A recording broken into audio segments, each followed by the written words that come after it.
Lo que, mira, te explico. Yo sí te tengo, porque eres González Castillo María del Carmen.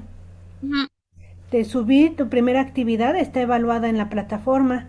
La segunda actividad también está evaluada. La única que me queda pendiente, que por lo que no te he evaluado ya completa, es la primera evaluación. Es la única que me queda pendiente. Las demás sí las tengo. Tienes asignada calificación.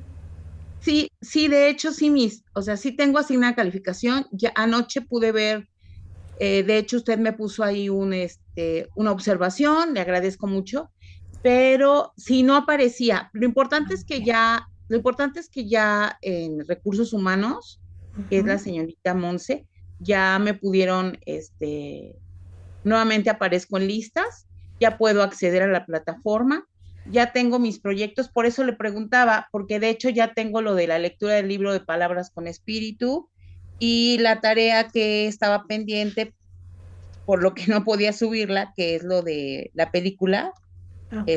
ya las tengo. Entonces, mi pregunta es, ¿puedo subirlas? Porque mire, cuando, no sé si usted lo ha hecho, pero cuando te piden que subas una tarea, la subes, ya después ya no puedo enviar el proyecto.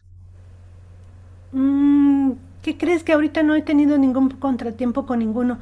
Incluso a mí me aparece y está habilitada de la actividad y me aparece cuando ustedes la envían tarde, nada más es lo único, pero no se ha cerrado. Se cierra como que el mensaje principal donde viene el archivo que uno les manda, pero puedes entrar sin ningún problema al apartado de la actividad Bueno, de yo, primera yo, evaluación.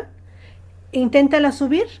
He visto que no ha habido ningún problema. Inténtalo subir. Si no te dejara, me puedes mandar un mensaje a través de la plataforma y yo reviso cuál es la situación. sí, Pero si está habilitada.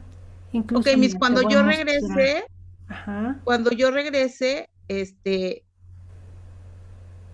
la subo, por favorcito. Sí, claro que sí, sin Muchas problema. gracias. No la Porque interrumpo más, Miss. no, no Muchísimas te gracias. preocupes. Sí, sin problema. Y la del libro también está habilitada para que también la puedan subir. Incluso esa cierra hasta el día 6. Cierra, pero en realidad sí los deja subir. Entonces, sin problema. Y bueno, pues me da gusto saludarles, saber que están muy bien. Vamos a continuar con el trabajo. Estuvimos viendo la semana pasada lo que eran los subsistemas del sistema familiar, comentando la importancia que este subsistema conyugal tiene para brindar apoyo, para establecer reglas, límites, todos estos vínculos afectivos. También estuvimos comentando en relación a que no solamente es el subsistema conyugal que está presente en la familia, sino el subsistema parental, donde aquí también forman parte importante también ya los hermanos y que tienen que ver, al parental, perdón, la crianza en cuanto a los padres en relación a las reglas, a su rol que juegan, perdón, a esas normas, esos valores que es importante irlos determinando. Entonces, ahí vemos la necesidad o la importancia de la congruencia entre la crianza entre la madre y el padre.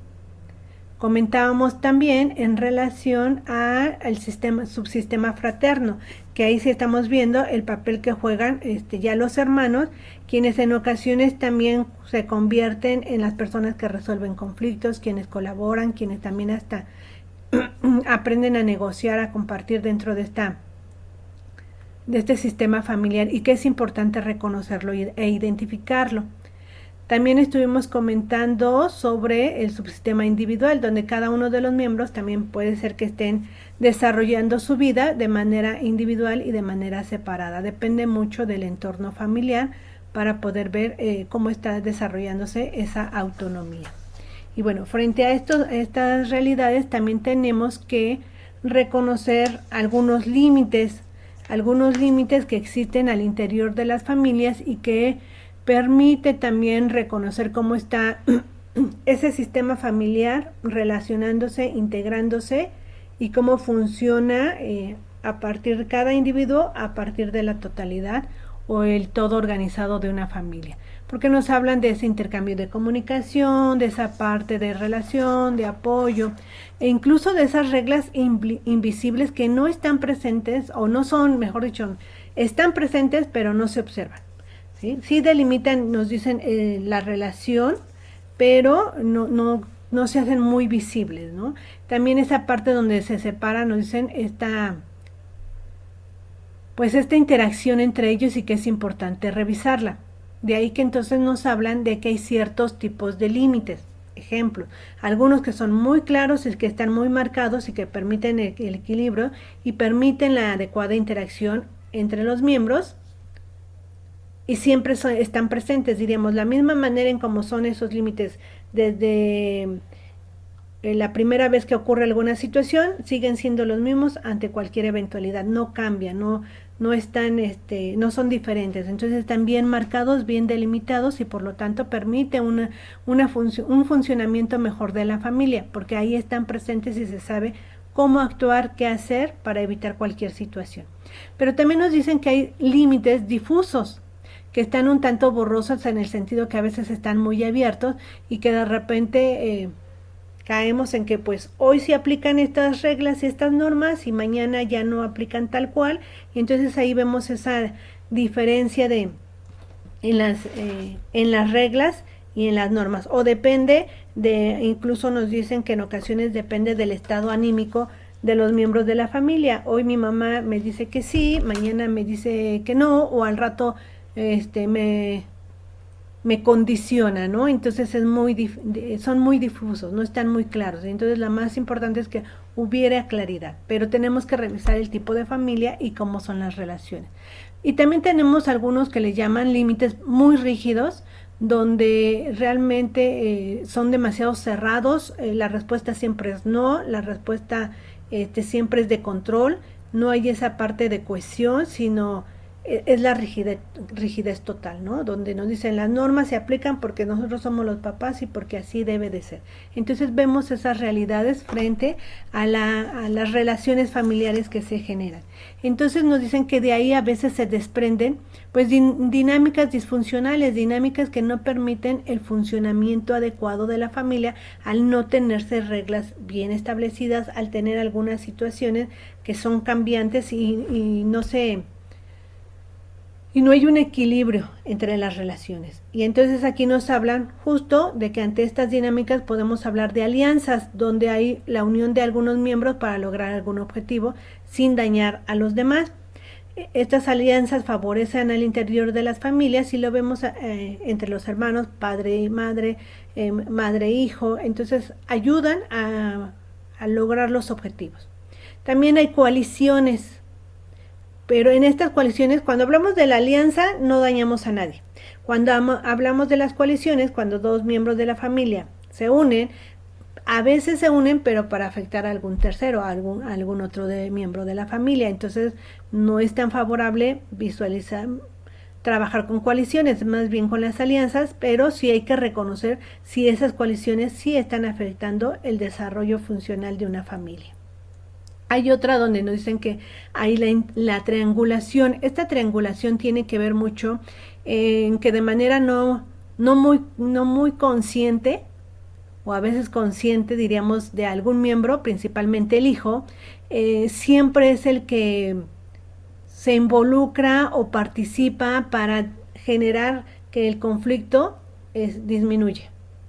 Ejemplo, a veces interviene para tratar de solucionar el problema y los padres ya como que se equilibran si estaban en el proceso de discusión, o a veces empieza una sintomatología de ese hijo que se siente mal, que le duele la cabeza, entonces busca llamar también la atención para que los padres dejen de tener ese conflicto y se empiecen a centrar más en la persona, que en este caso es el hijo, en darles atención, y entonces ya es un mecanismo como hasta de defensa del pequeño, me siento mal, siento dolor de cabeza, algo empieza a presentar para distraer a los padres y generar que dejen de discutir, por ejemplo. Entonces vemos la importancia de estos integrantes y la manera en cómo debemos de ir vislumbrando pues esta realidad que se está presentando en las familias. Y tenemos aquí un ejemplo que les quise compartir que nos dice que es la familia de Ernesto, un tanto para ver esta situación cómo se presenta. Y dice, Ernesto tiene 10 años, es llevado a consulta por sus padres, Carlos tiene 42 años, Laura 40. El motivo de consulta es porque Ernesto presenta problemas de conducta en la escuela, constantes dolores de estómago los domingos por la noche. Entonces, por ahí ya vamos imaginando qué puede estar sucediendo, ¿no? La dinámica observada en una entrevista es, Carlos trabaja todo el día y describe a Laura como exagerada y controladora con el niño. Cuando Carlos intenta corregir a Ernesto, Laura interviene diciendo, déjalo en paz, tú nunca estás en casa para saber lo que necesita. Al ver la discusión de sus padres, Ernesto interviene, quejándose de un fuerte dolor de estómago. Inmediatamente la discusión de pareja se detiene. Laura corre a atender a Ernesto y Carlos se marcha de la habitación frustrado. Por otro lado, Sofía, que tiene 16 años, que es hermana mayor, pasa todo el tiempo encerrada en su habitación, no habla con nadie y la madre refiere, a Sofía no le importamos, hace su vida como si viviera en un hotel. Y ahí entonces vemos que si nos tocara analizar este caso, tendríamos e identificaríamos en primer lugar los subsistemas. Y entonces estamos viendo que el subsistema de crianza pues no está correctamente pues direccionado, porque lo que decíamos, la crianza tendría que ser donde ambos padres participan, ambos padres colocan los límites y hay esa comunicación entre los dos para tomar decisiones y poder orientar pues a los hijos. Pero en el momento que observamos que se contradicen e incluso discuten, pues estamos viendo que ese sistema parental de crianza está siendo un tanto disfuncional. Entonces es entender cómo la realidad de una familia determina el actuar. Y entonces vemos también por otro lado que al no tener límites, límites en el sentido de pues de estas conductas que ya se está presentando, esta situación que se está que está mermando, porque ya vemos problemas de conducta en la escuela, algo está reflejando, entonces estamos viendo que ya hay un síntoma, ¿no? Entonces el dolor de estómago.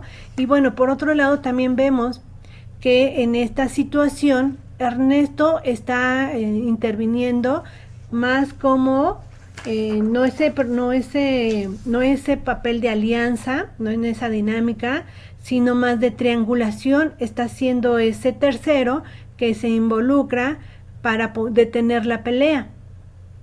Y por otro lado también vemos que Sofía al estar siempre encerrada, pues el subsistema que ella está reflejando es más individual, donde decíamos, bueno, sí está al interior de la familia, pero se aísla, se separa, entonces no hay esa capacidad de la familia para trabajar el subsistema fraternal, porque no está apoyando, sino está aislándose. Entonces, en este ejemplo, bienvenida Karen, en este ejemplo vemos cómo entonces hay que entender las dinámicas de cada familia y ver que la dinámica disfuncional que se está presentando en este caso, pues es el dolor de estómago.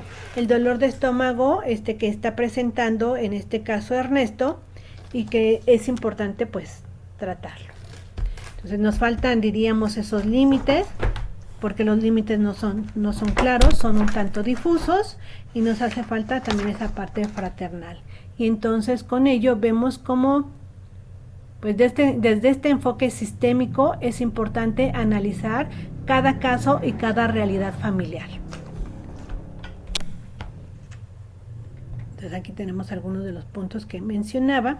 Y bueno, nos dicen también que es importante, una vez que ya vimos estas características de los subsistemas de las familias, también es importante ver lo que es el ciclo vital de la familia.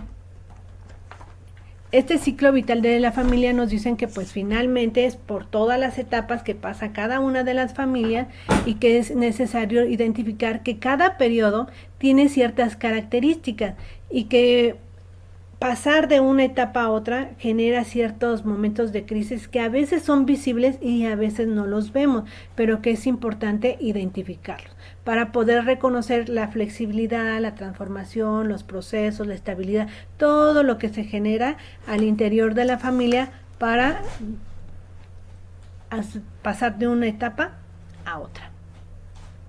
Y bueno, ¿cuál es nuestra tarea como psicólogos?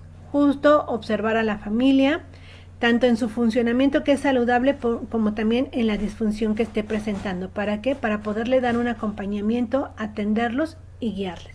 Y entonces frente a ello tenemos, dejo de compartir esta presentación, que cerrábamos los puntos anteriores. No sé, Carmen, si tuvieran algún comentario o duda. Y los escucho. Las escucho, perdón.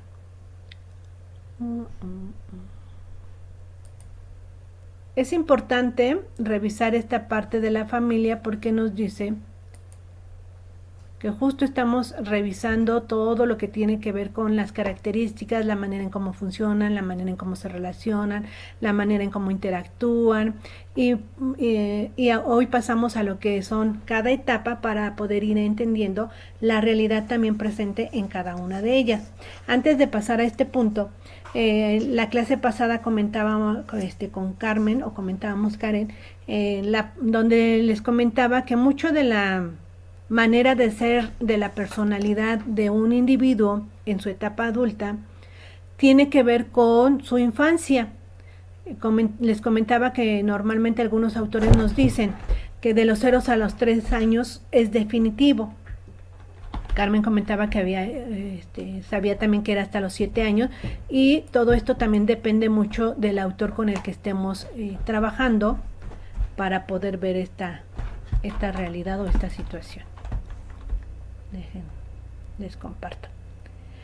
Les recuperé algunas ideas que tienen que ver con algunos psicólogos que han hablado justo sobre el tema, en donde algunos reconocen desde Freud que justo esas experiencias infantiles, en la manera en cómo resuelven sus conflictos, tiene que ver mucho con lo que ellos van a moldear. Ustedes ya vieron a estos teóricos en sus diferentes asignaturas de este desarrollo de la carrera en psicología, y pues pudieron darse cuenta que nos decían que algunos, como Freud, dicen que también se amplía o se extiende no solo a los 3 años, sino también hasta los 5 o 6 años, para poder ser un pilar fundamental de esa salud mental adulta.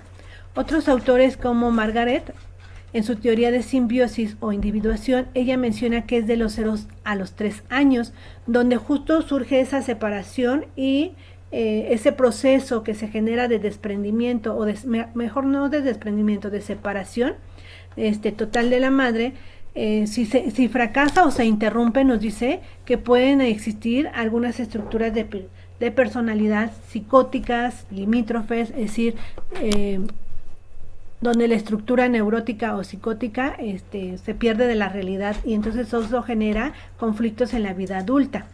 Entonces es importante por eso ese desarrollo en esa edad de 0 a 3 años. Otros autores, como John, nos habla de que las interacciones de ese bebé con sus cuidadores, también habla de esos primeros 3 años, configuran lo que son los modelos operantes internos e impactan porque nos dicen que determina cómo va a actuar un individuo cuando sea adulto, si hubo apego seguro o reflejará, o si no hubo, reflejará ansiedad. Perdón por los sonidos de México.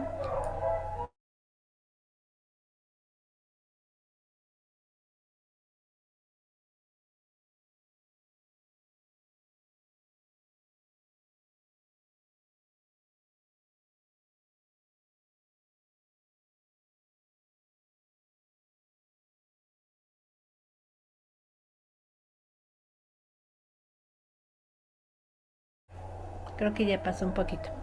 Bueno, entonces les decía que ¿cómo impacta? Si hubo apego, pues diríamos que la persona confiará en su vida adulta. Si no hubo un apego muy fraterno, muy seguro, hablamos de ansiedad, rechazo, aislamiento. Entonces por eso hay que entender esa esa parte de los 0 a los 3 años para entender esa parte también adulta. Y desde Erikson, cuando él habla de las teorías del desarrollo psicosocial, él también nos habla de esa importancia de la personalidad de los 0 a los 3 años, donde nos habla de la confianza, de la desconfianza, y entonces en su vida adulta se va a actuar con optimismo, de esa autonomía, esa vergüenza, y entonces todo esto va a desarrollar tanto el autocontrol, la voluntad, o caerá en la sumisión, la baja autoestima. Entonces, por eso les recuperé esta información para que ustedes la puedan revisar, más porque nos habla justo de la importancia, pues que cuando hablamos de la familia, no la podemos mirar, decíamos, por partes, sino la tenemos que mirar en su totalidad, ¿no? Entonces les comparto y les dejo esta información para que ustedes puedan profundizar en ella o recuperar. Y bueno, también Freud nos hablaba que justo de esos 0 a los 3 años va transitando, y a la hora de transitar pues se genera los rasgos de personalidad, se genera el vínculo, se genera situaciones que permiten o un conflicto o un avance. Nos dicen que, por ejemplo, dejan huellas, sí deja huella todo este proceso, porque incluso hasta nos decían el entrenamiento para ir al baño, si fueron sumamente rígidos, si fueron muy permisivos, todo eso nos ayuda a entender la manera en cómo se desarrolló ese pequeño y poderlo entender en su vida adulta. No amplío mucho sobre el tema, solo se los quise dejar como referente para que ustedes puedan revisar a mayor profundidad. Si tuvieran algún comentario, con todo gusto las escucho. No avanzamos. Ahí está. Y bueno, les comentaba que vamos a trabajar el día de hoy también lo que es el ciclo de la vida del sistema familiar. Esto es muy importante porque nos habla de este proceso, para algunos autores dirían son todo un mapa de tensiones, porque la vida familiar no se desarrolla así como de manera lineal y todo muy bonito, sino en esta red de relaciones que se generan y se gestan, vemos cómo pues todo se relaciona al interior de una familia, y mide la capacidad de este sistema de estar preparado ante alguna crisis, ante una situación imprevista, y ayuda al avance o al retroceso del crecimiento o del desarrollo de la personalidad del individuo que esté inmerso en dicha familia. Entonces también nos habla de que es importante ver que el éxito clínico depende o se define por esa capacidad de los miembros de tener una individualización, pero no alejada de la conexión o de la relación que mantiene con el núcleo familiar. Entonces por eso sí es importante vislumbrar este ciclo vital. De ahí entonces que nos menciona también, déjenla elimino porque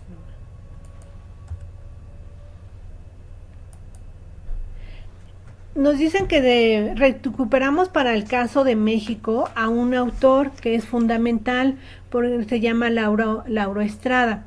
Él principalmente nos habla de este ciclo vital de la familia, y en un momento la vamos a comparar con otra, donde esta es la característica, esta imagen de donde está el yo y el nosotros, y hay una intersección. Este es el tipo de familia que tenemos en México, donde está esa unión muy pegada, muy unida, no está separada, a diferencia de en otros países donde hablamos en la familia, donde el yo y el nosotros sí está finamente marcado, y entonces vemos cómo el tipo de familia mexicana tiene sus propias características que lo hacen entenderlo o nos permite entenderlo de manera distinta a las demás. ¿Y por qué nos centramos en ella? Porque son las características principales. Quizá pudiéramos ya empezar a ver el otro tipo de familia en México, pero principalmente está esta relación en el yo y el nosotros. Ahí hay que aprender a separar estas realidades. No se mueve. Esta imagen se las quise compartir porque nos permite entender toda esta realidad del ciclo vital de la familia. ¿Por qué toda esta realidad? Porque nos dice que al interior de una familia hay dinámica. Ya habíamos mencionado en algún momento el proceso de homeostasis, donde nos dicen que esa homeostasis es mantener su ambiente interno estable, en equilibrio, no cambios, porque los cambios generan a veces resistencia o miedo y temor. Y entonces nos dicen que en la familia puede presentarse o la homeostasis o la morfogenesis, que implica justo el modificar sus estructuras, sus roles, sus límites y desarrollarse y adaptarse a las nuevas exigencias. Por eso es importante que a la hora de revisar una familia, de observar en qué ciclo está viviendo, hay que también revisar en cuál de esos dos procesos está, homeostasis o morfogenesis. Y bueno, también nos dicen que la familia, por lo tanto, es esa matriz de relaciones, es un sistema que reestructura reglas, roles en cada etapa, no es estática, por lo tanto la debemos de reconocer y conocer e identificar, porque normalmente no llega nuestro paciente y le preguntamos, oiga, ¿en qué etapa de su ciclo de vida familiar se encuentra? Sino nosotros en nuestro papel de terapeutas o de psicólogos podemos identificarlo a partir del diálogo que se genera con ellos. Y entonces nos habla de que puede haber en esas transiciones dos procesos: estrés en la transición o bien hasta traumas, ¿no? ¿Por qué? Porque esos traumas no son de ahorita, sino son heredados, son todo un proceso, entonces hay que identificarlo. Y el desafío en el desprendimiento nos dicen que en México justo es esa independencia geográfica, porque la realidad, caso mexicano, es que diríamos el adolescente, el adulto sigue viviendo geográficamente en la misma vivienda, en el mismo lugar, y entonces no hay esa independencia emocional, sino sigue habiendo todavía esa dependencia emocional. Y entonces, como nos dicen, la intención de un psicólogo no es ese desprendimiento o no es esa separación, sino es ese entendimiento de cómo ayudarles a que el desprendimiento sea menos caótico, ¿no? Entonces, esta es en la parte donde estaremos revisando ahorita cómo se le valora incluso al hijo como un ancla, el vínculo que se genera entre adulto a adulto, por la relación que se vive. Y entonces las 5 etapas las etapas que nos hablan en relación al caso mexicano, tiene que ver con el desprendimiento, es lograr esa emancipación frente al familismo. Ahorita lo vamos a ir desarrollando. El encuentro, que tiene que ver con esta elección de pareja e inicio de un proyecto independiente, donde debiera de salir del hogar. Los hijos y la adolescencia es la tercera etapa, donde nos hablan justo de esa renegociación de autoridad, la flexibilidad de límites, los cambios y todo este proceso.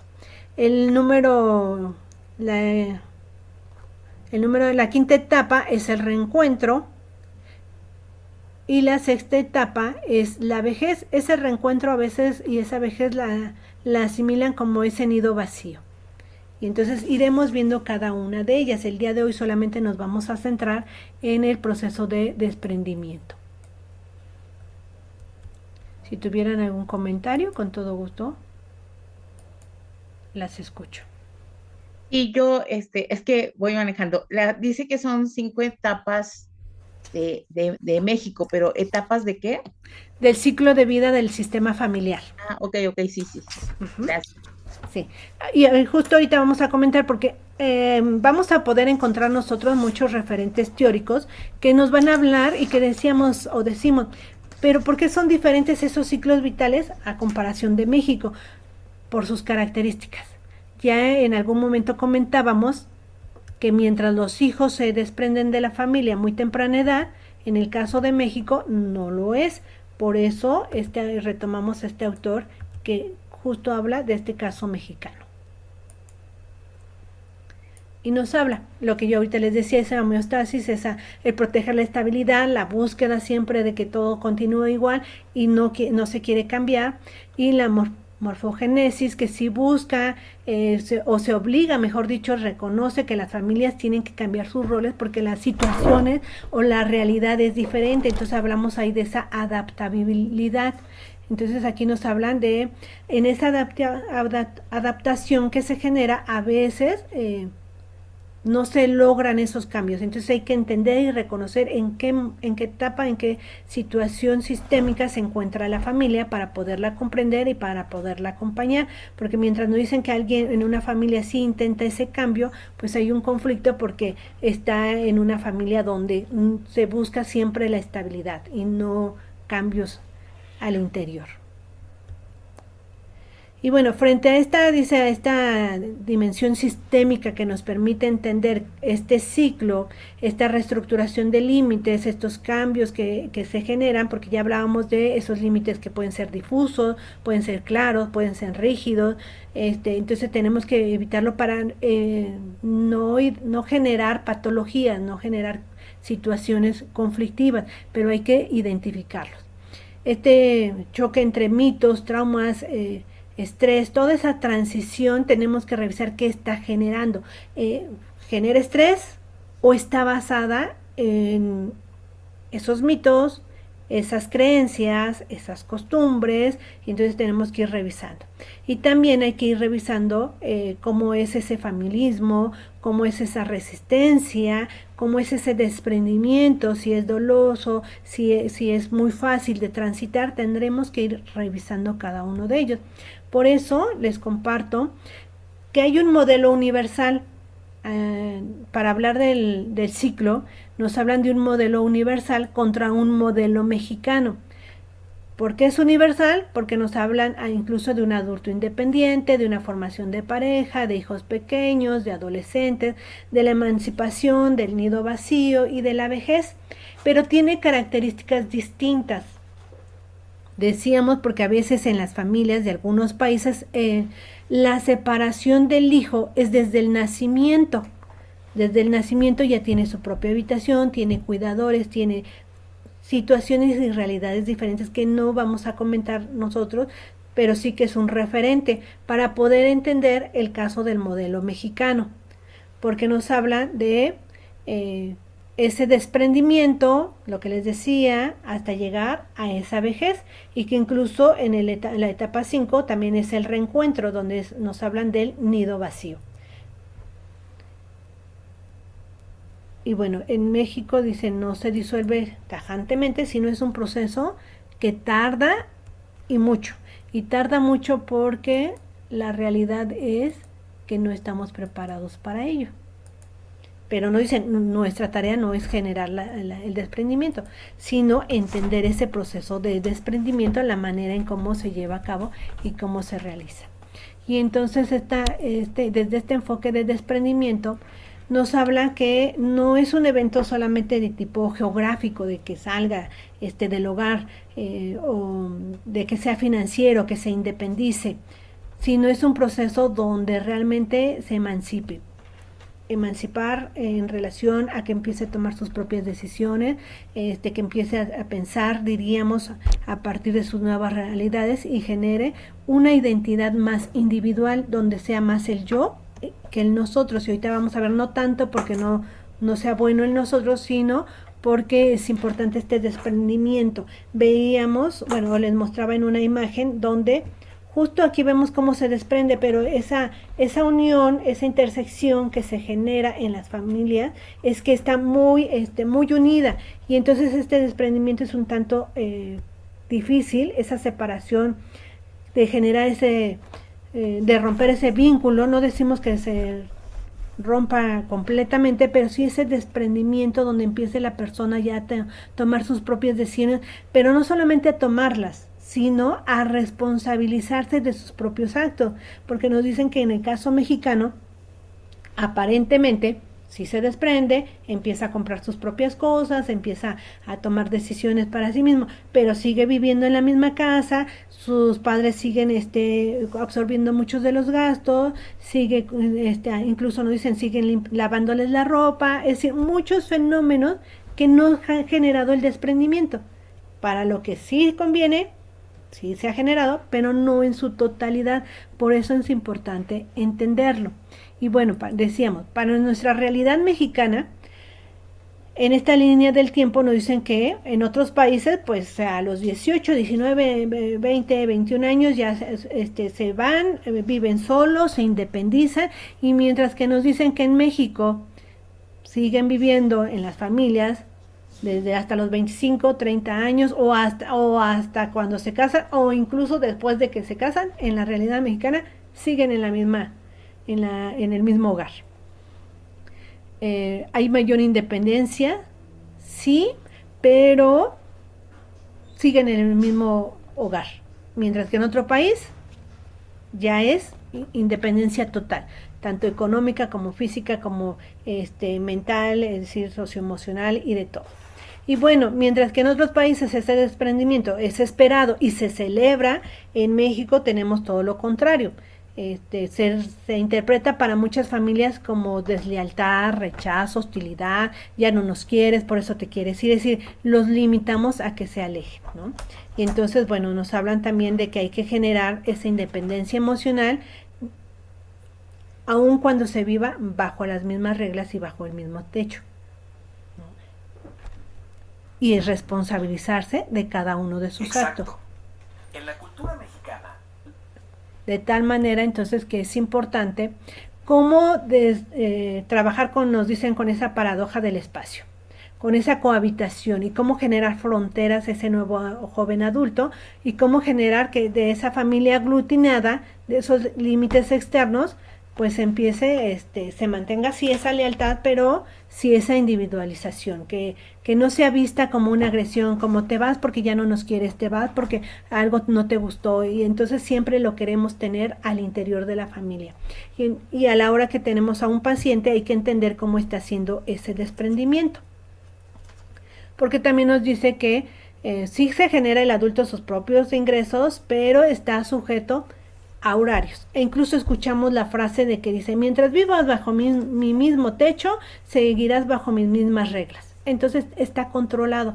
Quizá no haya un control de gastos, quizá sí, porque hay hijos que cuando ya son jóvenes adultos y empiezan a tener un ingreso, empiezan a aportar a la familia, dar un ingreso, ¿no? Entonces se les controla, todavía se les interroga, entonces sí es un poco complicado, nos dicen, lograr esa madurez al interior de la familia.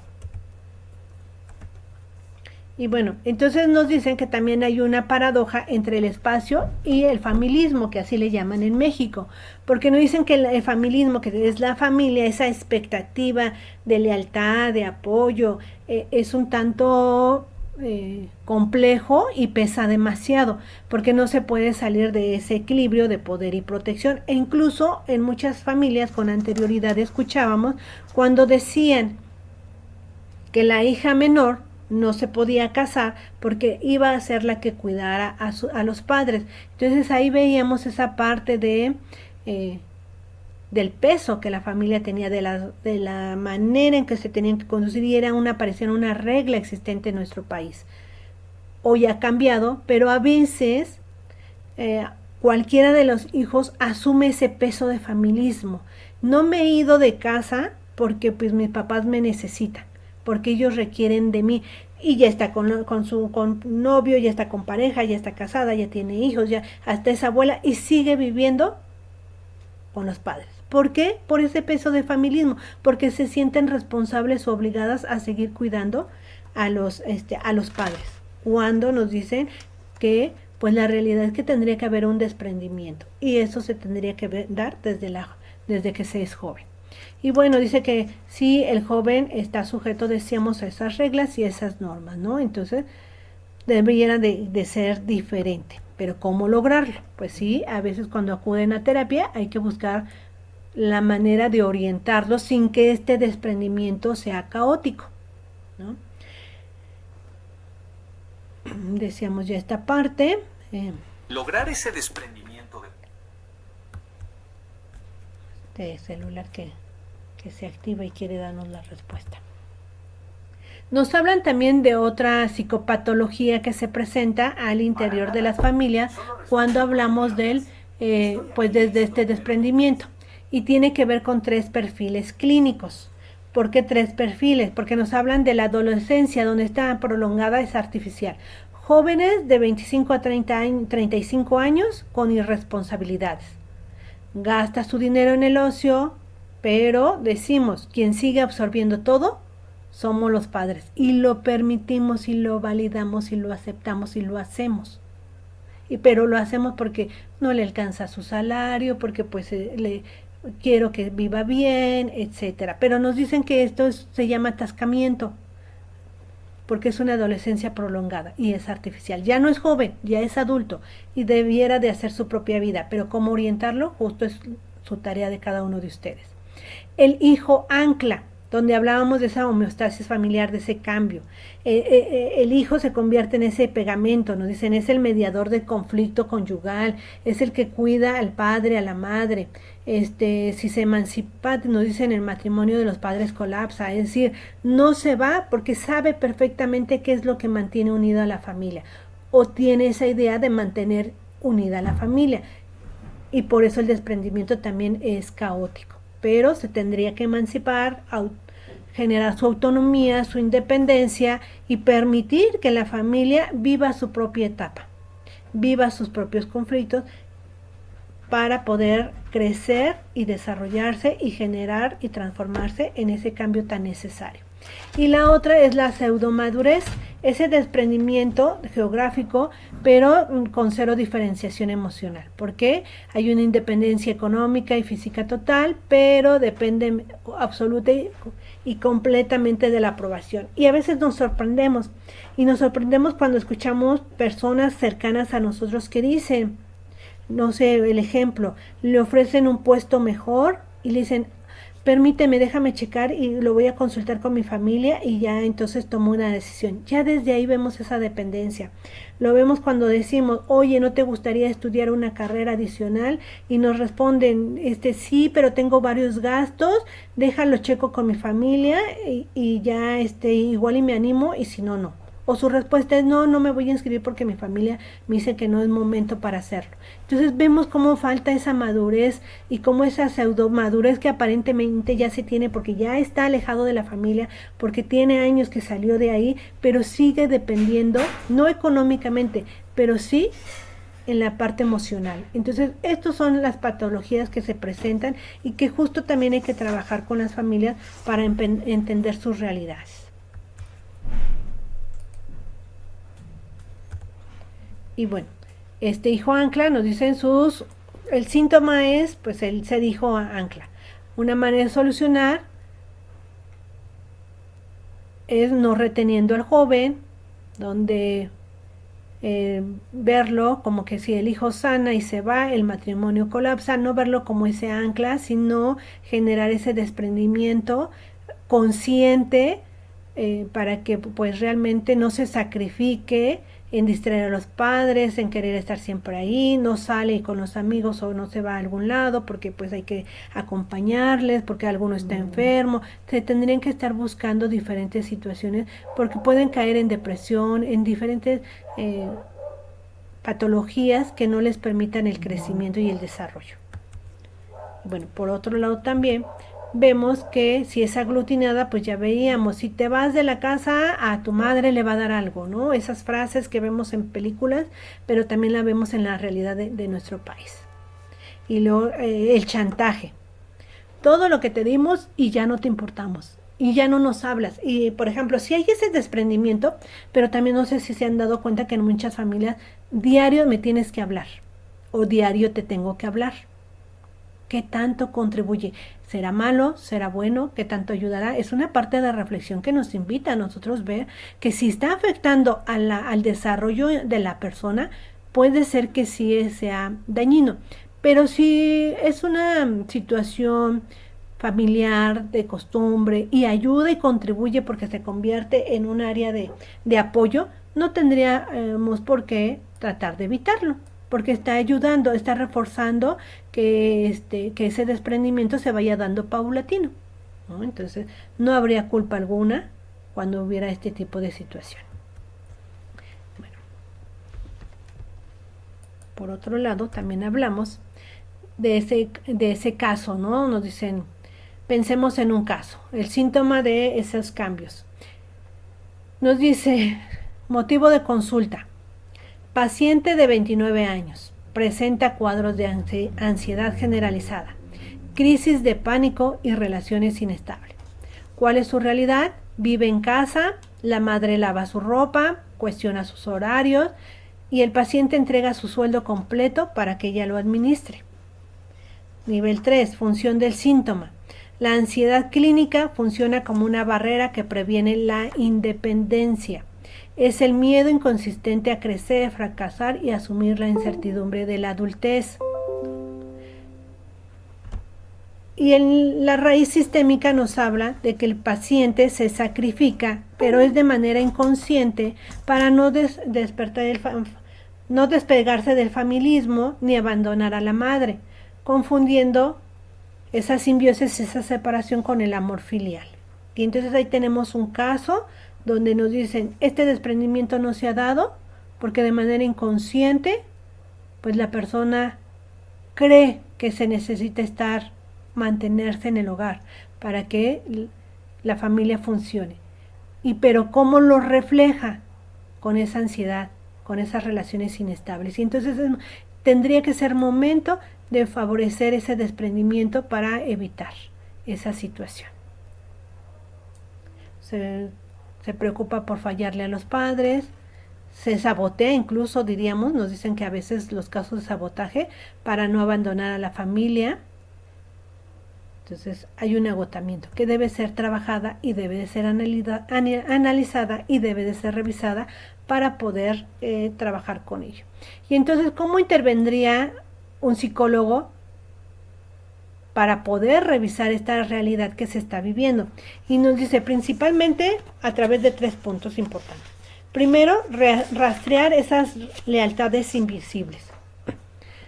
Aquí cobra importancia el genograma o el familiograma, donde vamos a identificar cómo está integrada la familia, identificar esa manera y ese desarrollo que se tiene, sus deudas emocionales que pudieran existir y que por eso dicen, es que acuérdate que yo te cuidé de chiquita y entonces ahora te toca mantenerme, es que yo te estuve siempre viendo por ti y ahora tú debes de procurarnos.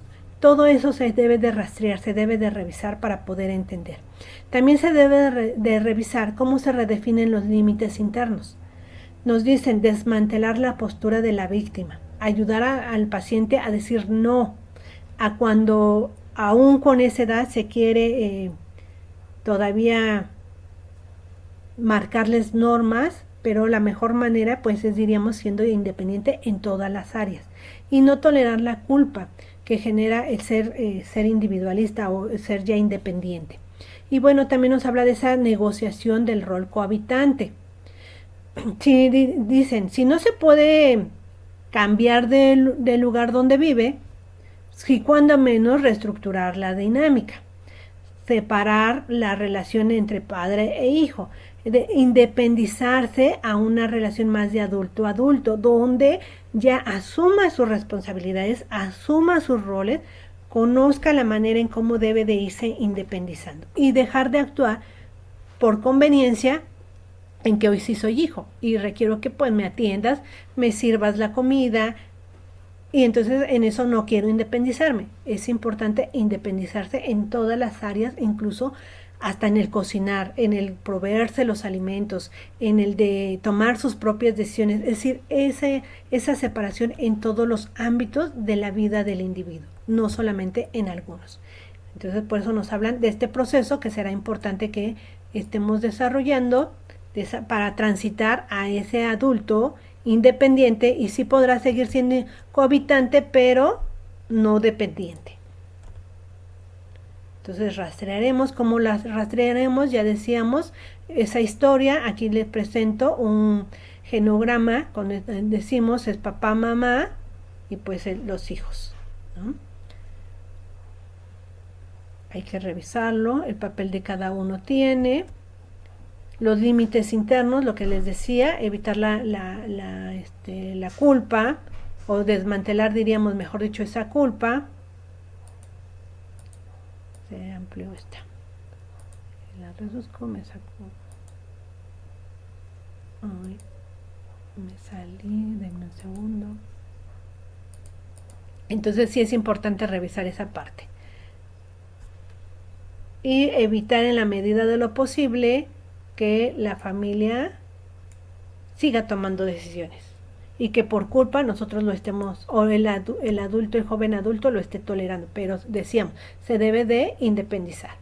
Y bueno, también unas herramientas que nos permiten para poder trabajar esta situación es que sea independiente, que aporte con gastos fijos, que asuma responsabilidades y que transite no por sumisión o rebeldía, sino por negociación, tanto exigiendo respeto y límites de privacidad, pero también, decíamos, responsabilizándose, porque si solamente queremos favorecer lo relacional, que nos dicen que es que me respeten en mi privacidad, pero no asumo responsabilidades, pues en realidad no se está dando este proceso, o no se da de manera adecuada.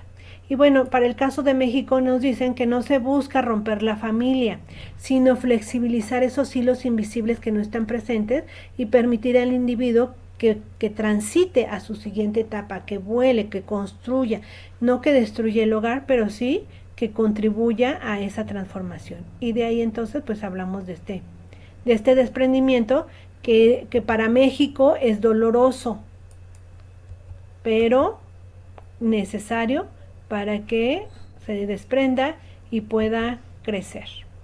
Y entonces aquí nos habla de ese reto que se tiene como la familia, donde debe de haber una emancipación en la manera de tomar decisiones, en esa paradoja del familismo, desprenderse de ese familismo y dejar de ser un hijo ancla para poder superar ese atascamiento, superar ese adulto cohabitante, rastrear esas lealtades invisibles que son importantes para que a la hora de atender al paciente pueda revisarse por qué está esa ansiedad y miedo a crecer, por qué sigue esa responsabilidad económica, por qué sigue esa dependencia para que se le den aprobados. Y entonces desde un enfoque de intervención hay que establecer límites internos, aprender a trabajar con la culpa, a confrontar el miedo y la incertidumbre del adulto, de ese desprendimiento, y elaborar ese genograma nos va a permitir pues conocer al tipo de familia. Bueno, hasta aquí me quedo porque les voy a platicar en relación a la actividad que vamos a tener. Para evaluar esta segunda evaluación ya tenemos lo que es la actividad del libro, que va a tener un valor del 20%, y esta actividad 4, que es la segunda evaluación, va a valer un 80%. Es un caso clínico que se les está presentando y se titula El lazo invisible de la familia Méndez. Hay que resolver a los cuestionamientos que aparecen en lo que es la actividad como tal. Déjense las comparto también. Va a estar en la plataforma para que ustedes la puedan revisar y profundizar en ella. A ver, creo que ya. Ahí ya viene el caso, viene la descripción, se describe desde el motivo de la consulta, la composición familiar, los antecedentes familiares, viene todo este proceso y posteriormente vienen las preguntas. Está desarrollada por bloques para que ustedes vayan revisando cada una de ellas, atendiéndolas a partir de lo que hemos visto en este proceso de la asignatura. Y también ya viene también la rúbrica para que ustedes vayan viendo los puntos que van a ser evaluados en cada uno. Entonces vienen ahí desglosados. Vamos a tener hasta el día 13 para subirlo. De todas formas yo lo voy a dejar abierto hasta el día 15 para que ustedes no se sientan tan presionadas por sus diferentes actividades que sé que están llevando, y lo puedan subir con calma para que hagan un buen análisis, una buena revisión y podamos atender los puntos. No sé si tuvieran alguna duda, Karen, Carmen. Su calificación, por cierto, del anterior ya está en plataforma. También ya la pueden revisar. Yo todavía. Ninguno, todo bien. Pues entonces agradecerles muchísimo su atención. Subo los materiales, la presentación, subo la actividad con la rúbrica correspondiente para que ustedes puedan realizarlo. No sé si las dos también adquirieron el libro de Palabras con Espíritu. Yo sí, de hecho mi trabajo fue de libro, no el que usted subió del oso. Ah, ok, Karen, porque si no, justo era comentarles que el mensajito que les mandé era por si no lo habían logrado conseguir y si no, ese quien se llevó mi queso sería para si Karen no lo lograste conseguir. Bueno, se lo encargué a una persona y me Ujú. lo entrega hoy. No sé Ah, ok. si... Sí, sin Ajá, problema. Tiene fecha del día 6, pero no hay problema que lo subas posterior por los días en los que lo tengas que leer, sin ningún problema. Lo puedes ok. leer con calma y aunque lo subas después. No Bueno, tiene sí, muchas gracias. penalización ni nada. Ok, gracias. No, a ustedes les deseo un excelente día, que disfruten su sábado y domingo y una maravillosa semana. Bonita tarde, hasta luego. Igualmente, gracias.